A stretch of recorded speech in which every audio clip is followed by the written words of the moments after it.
அன்பின் தேவனாம் ஆண்டவர் இயேசுவின் நாமத்தில் அன்பானவர்களே, உங்களை வாழ்த்துகிறோம். மகா பெரிய தயவுனாலே கர்த்தாதி கர்த்தர் நமக்கெல்லாம் இந்த புதிய வருஷத்தை அவர் தந்திருக்கிறார். நீதிமொழியின் புஸ்தகம் 10ஆம் அதிகாரம் 6ஆம் வசனம் இப்படியாய் சொல்கிறது: நீதிமானின் சிரசின் மேல் ஆசீர்வாதங்கள் தங்கும் என்று சொல்லி. பொதுவாகவே நம் ஆராதிக்கிற தேவன் ஆசீர்வாதங்களின் தேவன். ஜாதி மத இன பேதமின்றி உலகில் எல்லா மக்களையும் ஆண்டவராக இயேசு கிறிஸ்து ஆசீர்வதித்திருக்கிறார், ஆசீர்வதித்து கொண்டே இருக்கிறார். ஆனால் ஆண்டவர் இயேசு தன்னுடைய இரத்தம் சிந்தி உயிரை கொடுத்து மீட்டு கொண்ட தன் தேவ ஜனங்களுக்கு உலகில் மற்றவர்கள் காணும் ஆசீர்வாதங்களை விட, அற்புதங்களை விட, அடையாளங்களை விட, அபிஷேகத்தை விட மேலானதை தன் ஜனத்திற்கென்று ஒரு விசேஷித்த தலைமுறையான இதோ உறுதியான பாதுகாக்கப்பட்ட, அதனால் நமது வாழ்க்கையெல்லாம் மறுரூபமாக்கக்கூடிய ஒரு விசேஷித்த ஆசீர்வாதத்தை ஆண்டவராக இயேசுவை ஆராதிக்கிற ஒவ்வொருவருக்கும் உலகமெங்கும் தேவன் கொடுத்து கொண்டே இருக்கிறார். ஆகவேதான் நீதிமொழி 10ஆம் அதிகாரம் 6ஆம் வசனம் சொல்கிறது: நீதிமானின் சிரசின் மேல் ஆசீர்வாதங்கள் தங்கும் என்று சொல்லி. ரோமர் 5ஆம் அதிகாரம் 9ஆம் வசனத்தை பாருங்கள். ஆண்டவராக இயேசு கிறிஸ்து ரத்தத்தால் நாம் நீதிமானானோம் என்று பைபிள் நமக்கு போதிக்கிறது. ஆமென் அன்பானவர்களே, கிறிஸ்து அவருடைய இரத்தத்தினாலே நம்மை நீதிமான்களும், நீதிமானின் சந்ததிகளும், நீதிமானின் சபைகளும், நீதிமானின் வம்சங்களுமாக நம்ம இந்த பூமியின் மேல் வைத்திருக்கிறார். ஆகவே உலக மக்களுக்கு கிடைக்கும் ஆசீர்வாதங்களை விட 1000 மடங்கு அதிகமாக எல்லா சூழ்நிலைகளிலும் ஆண்டவராக இயேசு கிறிஸ்துவின் ரத்தம் நமக்கு அற்புதமான ஆசீர்வாதங்களை இரட்டிப்பாக மகிழ்ச்சியாக, பாதுகாப்பாக, சுகபலனாக, எந்த தீமையும் எந்த எதிரியும் அந்த ஆசீர்வாதங்களை பிடுங்கி விடாதபடிக்கு, அந்த ஆசீர்வாதங்களை எந்த பிசாசும் தடுத்து விடாதபடிக்கு ஆண்டவராக இயேசுவின் ஆவியானவர் கிறிஸ்து கொடுக்கும் அந்த நித்திய ஆசீர்வாதத்தினால் நம்மை முத்திரை போடுகிறார். இதுதான் நீதிமான்களுடைய ஆசீர்வாதம். இன்றைக்கு உலகம் எங்கும் ஒவ்வொருவருக்கும் மனம் திரும்பி ஆண்டவரை இரட்சகராக ஏற்றுக்கொள்ளுங்கள் என்று பரிசுத்த ஆவியானவர் போதிப்பது எதற்காக? ஏனென்றால் தேவன் தரும் ஆசீர்வாதங்களை பாவத்தில் வாழுகிறவர்கள் பரிபூர்ணமாய் பெற முடியாமல் போய்விடும். அந்த ஆசீர்வாதங்களே அவர்களுக்கு இடரலாக, தலைக்கீழாக மாறி போவதை உலகமெங்கும் நாம் காணலாம்.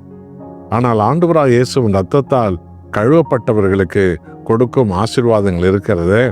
அது என்றைக்குமே இதோ கிருபையாக, சாட்சியாக, நம்ம எல்லாம் உத்தம வழிகளாக தேவனிடத்திலிருந்தே பெற்றுக்கொள்ளும் அப்படிப்பட்ட இதயம் உள்ளவர்களாக அந்த ஆசீர்வாதங்கள் நம்மளிடத்துல வந்து தங்கும்.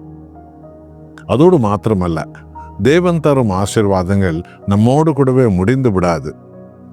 நீதிமானின் சிரசின் மேல் என்று சொல்லுகிறது வேதம். அப்படி என்றால் என்ன பொருள்? தலைமுறை என்று பொருள். நம்முடைய தலைமுறையின் மேல் ஆபிரகாமுக்கு கொடுக்கப்பட்ட ஆசீர்வாதம் ஆபிரகாமோடு நின்று விடவில்லை. ஆபிரகாமின் சந்ததிகளாக உலகமெங்கும் உள்ள எல்லா இனத்தார் மேலும் ஆண்டவர் இயேசு கிறிஸ்து ரத்தத்தால் கழுவப்பட்ட தேவ ஜனங்கள் மேல் அந்த வாக்குத்தத்தத்தின் ஆசீர்வாதங்கள் இப்போது இரட்டிப்பாக கிரியை செய்து கொண்டே வரும். ஆகவே அன்பானவர்களே, நாம் இயேசு கிறிஸ்து ரத்தத்தால நீதிமான் ஆவதில, அந்த நீதிமானுடைய உத்தம சாட்சியில நாம் உறுதியாய் இருக்க வேண்டும்.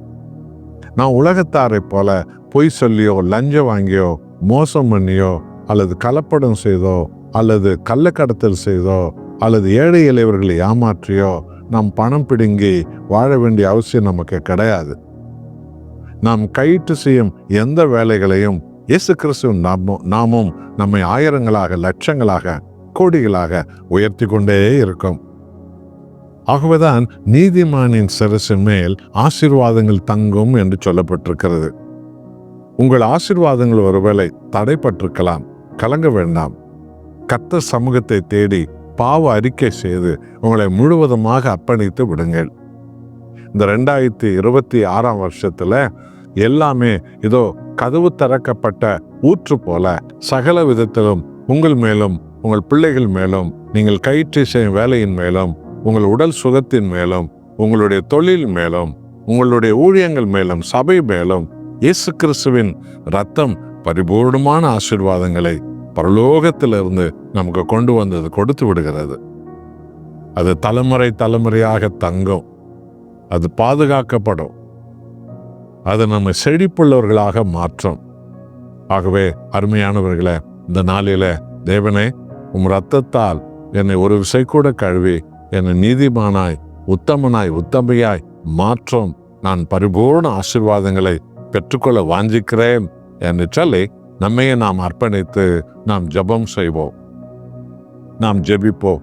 அன்புள்ள நேச பிதாவே, எங்கள் ஆண்டவர் இயேசுவை இந்த உலகத்துக்கு அனுப்பி அக்கிரமங்களாலும் பாவங்களாலும் செத்து போயிருந்தவர்களை கிறிஸ்து சிந்திய இரத்தத்தால உத்தமர்களும் உத்தமிகளும் நீதிமானின் சந்ததிகளுமாக மாற்றி, நீதிமானின் தலையின் மேல், தலைமுறையின் மேல், வம்சங்களின் மேல், கையிட வேலையின் மேல் எல்லாவற்றிலும் இதோ அந்த ஆயிரமாயிரமாய் பெருகும் ஆசீர்வாதத்தை ஊற்றுகிறீரே, உமக்கு கோடி ஸ்தோத்திரம். என்னோடு ஜெபிக்கிற உமது பிள்ளைகளின் வாழ்க்கையில அப்படிப்பட்டதான அடையாளங்களை ஆண்டவரே இப்போதே நீர் ஆரம்பிக்கிறதற்காக, அதை தொடர்கிறதற்காக, நீர் மகிமைப்படுகிறதற்காக கோடி ஸ்தோத்திரம். இயேசுவின் நாமத்தில் பிதாவே, ஆமென்.